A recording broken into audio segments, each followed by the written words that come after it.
One of my favorite authors of all time has released a new book in a brand new series. So of course, it is one of my most anticipated reads of this year. So you know we gotta read it. And of course, I am talking about the legend that brought us Dungeon Crawler Carl. Well, this year he's releasing a brand new book in a brand new series called Operation Bounce House. And I don't really know that much about it, but I was very kindly sent this early copy and I cannot wait to give it a read. So let's read it. Obviously, I have very high hopes because I love Dungeon Crawler Carl so much. But with that series, so much of my connection is the tone and the character. So I do wonder how it's going to translate with a brand new world.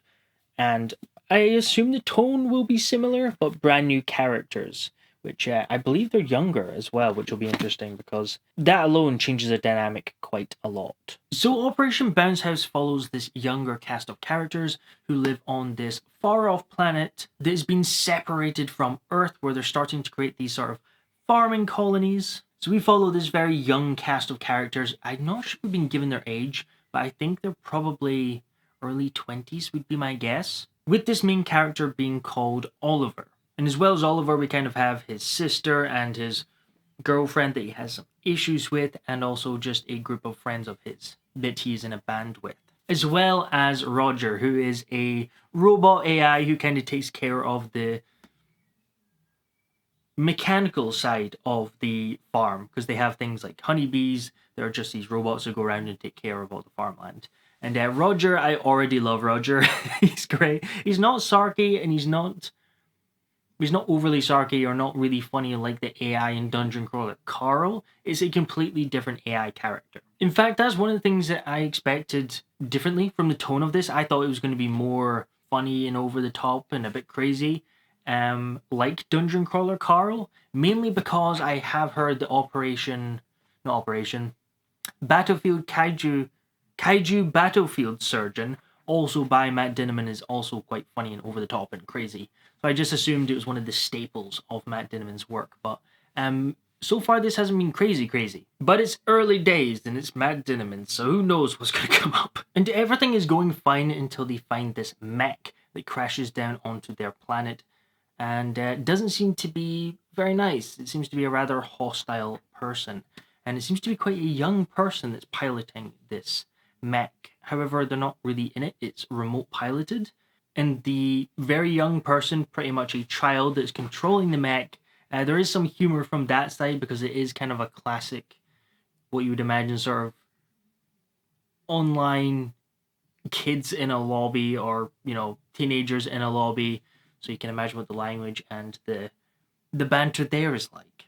And I am only a chunk in, but we've started to get little interludes called the Rhythm Mafia tapes, which is interesting because I'm pretty sure his band is called the Rhythm Mafia. But these tapes just seem to be a bit about the past. It's like almost a documentary style transcript, which is really interesting. So far, I'm not really sure what they are for or what the narrative significance is. However, you do learn a lot about the world and some of the character relations through these little interludes. Because like I said, there are quite a lot of characters, and I've not really connected that much with many of them. I do think there's sort of like a main cast, but I think there's a lot more plot driven than some of Dungeon Crawler Carl, where you really start to feel really close to Carl. I don't feel that same connection to Oliver yet. And what I will say is the fact that they are a younger cast, I do think Matt did a really good job of capturing the sense of someone in their early 20s, or maybe just before early 20s. I feel like that's something that can be done poorly sometimes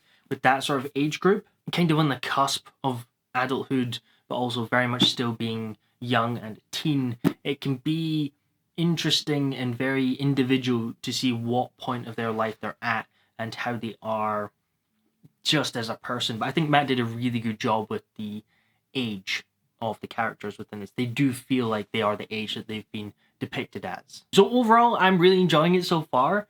It's very different from Dungeon Crawler Carl. Don't go in expecting Dungeon Crawler Carl. But for me, that's a good thing, because if I wanted to read Dungeon Crawler Carl, I would pick up a Dungeon Crawler Carl book. But I wanted to see something very different, and this definitely doesn't have the same humor. It doesn't really have as much humor at all. If anything, it leans more into the darker themes, which will be interesting. There is one element of the story that I don't want to talk too much about that I think will play a bigger part in the narrative. So I'm excited to see how that kind of fleshes out as the story goes on. So, as a very timely thing, I was invited to Dungeon Crawler Carl Live by Michael Joseph Books, who are publishing the hardbacks of the Dungeon Crawler Carl series. Because Matt Dinniman, Jeff Hayes, the audiobook narrator, are here in Edinburgh. So, of course, we gotta go.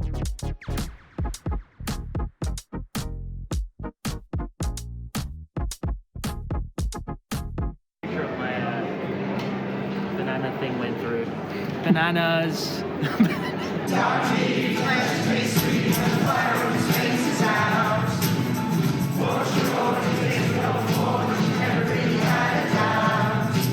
So yeah, the Dungeon Crawler Carl live show was just as weird as I expected it to be. We did end up doing a karaoke version of Donut's version of Wonderwall. 10 out of 10 experience, highly recommend. I have a feeling they will do more of these in the future, so if you did miss this tour, they'll probably do more, I have a feeling, because it seemed to be very popular. And it was great timing because I did finish Operation Bounce House by Matt Dinniman as well, and I had an absolute blast with this book. It is not at all what I expected.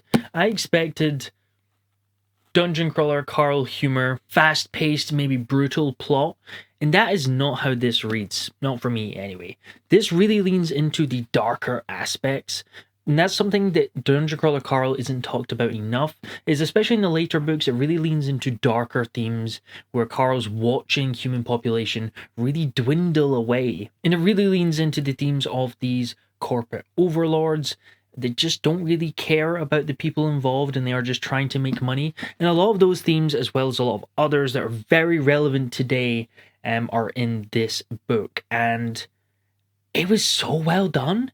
It was so much more theme heavy than I expected, and I loved it for it. It leaned into ideas with AI, it leaned into ideas with, again, sort of corporations not really caring about the repercussions or the workers. It was very much a higher ups looking at just the bottom line of their accounts in a lot of ways and not really caring about who gets hurt. There's also some really interesting themes with sort of propaganda and controlled media. It just has so much to it that I don't want to talk too much because I feel like it's fun to kind of read between the lines with some of the subcontext in this book. And I talked earlier about the interludes. The way that that ties in, fantastic.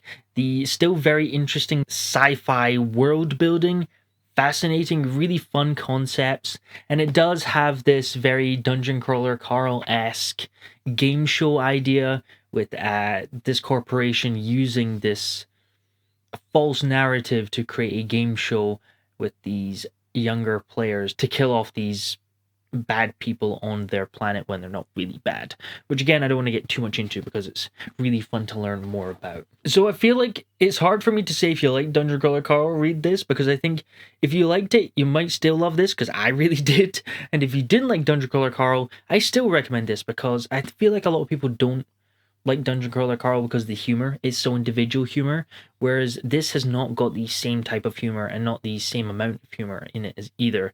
It still has some funny moments, it still has some of that level of humor, that style of humor, but mostly it's it's just a really interesting thematic book about corporations, controlled media, all wrapped up in this really wholesome cast of farmers that are just trying to survive.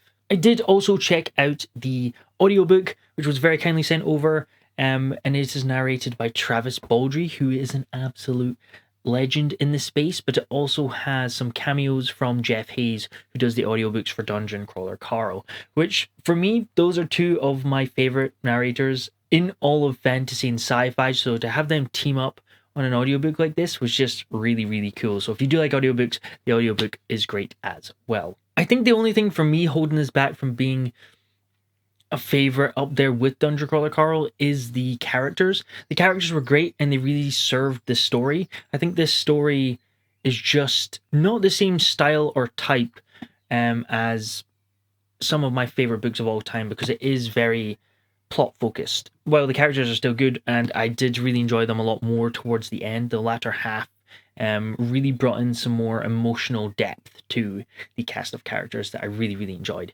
It just wasn't my favorite part of the story, but it's well worth the read. Highly recommend you check this one out. Definitely not one to sleep on. Standalone. It's not too long. 440 pages. You can fit into the TPR. Don't give me that. You can squeeze it in there.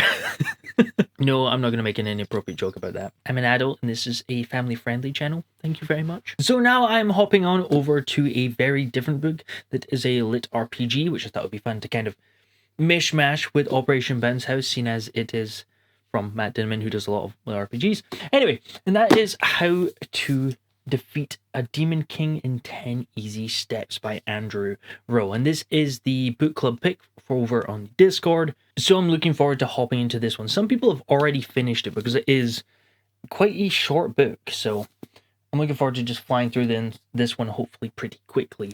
I don't really know much about it.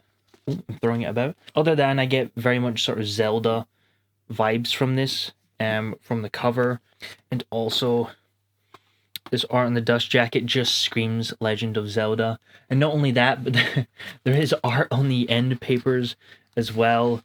It's just, yeah, it is so Zelda. I expect a Zelda-esque type story. So it should be a ton of fun. I will start this afternoon and see how far we can get through it today. So it's only a couple hours later and already a decent chunk into this book. It reads really quickly. It's very easy to just kind of fly through the chapters, which I'm really enjoying. I'm on chapter 6, I think. Yeah. So in a lot of ways, this really leans into a lot of classic fantasy tropes, especially fantasy video game tropes and kind of setups, and that's really cool. And it's also a wee bit tongue-in-cheek with some of it, which I do really enjoy. It kind of points out some of the flaws in the video game logic that's kind of a bit ridiculous sometimes in video games if you look at it from a realistic standpoint. And because this is a lit RPG, there are elements where people can build up skills and levels and gain different abilities, and that's kind of a main focus of this book. It follows a young girl who wants to become a hero despite the fact that she doesn't fulfill the standard usual requirements for your classic farm boy fantasy trope. But the hero has not been appearing, and this demon lord, Demon King, has taken over the land, and she's thinking, why is no one doing anything about this? Why are we waiting for a hero to appear when one of us could just try and kill it? So she tries to steal this really powerful sword from this stone, very Arthurian styled narrative element there that's quite cool. And she tries to do this in a very interesting way. So she has an inventory skill where she can put things in this kind of invisible land and hold it forever, a bit like in a video game where you just have a bag and it can be filled with however many items you want, and it's not stuck on the character's back as you're running about the world. So she tries to, instead of just pull the sword out, put it into her inventory, but it doesn't work straight away. So she starts to try and level up her ability so she can maybe steal the sword at a later point once she's leveled it up. And what I will say is the start of this story was very instructional. My mind has gone blank. Instruction-y. That's not the word, but it's the word for now. Instructional, I think, is the word. Is that the word? Why can't I think of this word? I've been reading and filming too much today, apparently. But it goes really into depth of her process of trying to figure out the best way to level up her bag inventory skill. So she's trying different items, and if it's heavier, does she get more experience that way, or if it's more valuable, experience that way, and what's kind of the limits of these abilities. And it really leans into some of the grinding aspects to video games that if you do play video games, you'll see a lot of the elements of the story kind of reflecting that, which is really cool.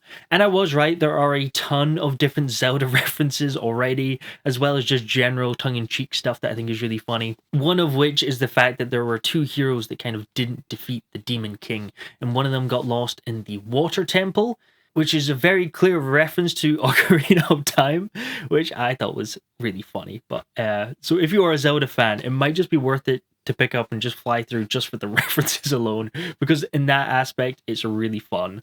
There's even the Deku tree as well, or not the Deku tree, but basically the Deku tree. And while the start is a bit info dumpy and instructional, once we meet this secondary character that's becoming one of the main characters, it definitely becomes a lot more interesting in my opinion. I do feel like it was a bit info dumpy at the start.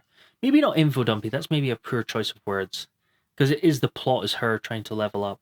It's weird. When it's LitRPG, I don't know if it counts as info dumping or not. But so far it's fun. I'm enjoying it. It's a very quick read, and all the sort of Zelda references are really fun. And the tongue-in-cheek to kind of fantasy tropes, especially video game fantasy tropes, have been great too. So I'm not majorly hooked. I'm not desperate to see what happens next, but still having a good time. I will definitely finish it and fly through more of this later tonight and over the coming days until it's done, which I don't think will take me very long given how short it is and how quickly it reads.